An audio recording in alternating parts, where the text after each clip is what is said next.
এক চোখে দেখলেই মনে হবে স্বপ্নের জায়গায় আজকে চলে গিয়েছিলাম। অবশ্যই ভিডিওটি শুরু থেকে শেষ পর্যন্ত সাথে থাকবেন। আমরা আজকে চলে গিয়েছিলাম সিঙ্গাপুর, আকর্ষণীয় জায়গায়, যেখানে গিয়ে মনটা একদম ভালো হয়ে গেল। এত বিশাল জায়গা জুড়ে নানা রকম অ্যাক্টিভিটি আর আকর্ষণ ছড়িয়ে আছে, যেসব একদিনে প্রায় দেখা অসম্ভব। আর এখানে দেখতেই পারছেন কি সুন্দরভাবে এটা ঘুরতেছে।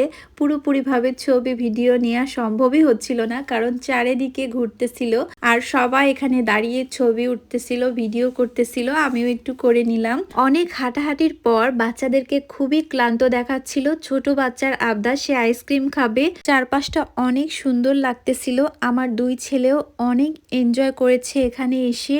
সন্ধ্যার লাইটিং এর আলোতেই চারপাশটা ঝলমল হয়ে উঠেছিল। খুবই সুন্দর লাগতেছিল দেখতে। আমরা সামনের দিকেই এগিয়ে যাচ্ছি। চলে গেলাম আইসক্রিমের দোকানে। নানা স্বাদের নানা রকম আইসক্রিম পাওয়া যায়। থেকে আইসক্রিম কিনে দেওয়া হলো, যদিও একটু বেশি দাম। তবুও জায়গার আনন্দ আর বাচ্চার হাসির কাছে সবকিছু যেন তুচ্ছ। ইউনিভার্সাল স্টুডিও শুধু ঘোরার জায়গা নয়, স্মরণীয় মুহূর্ত, আনন্দের স্মৃতি তৈরির একটা সুন্দর স্থান।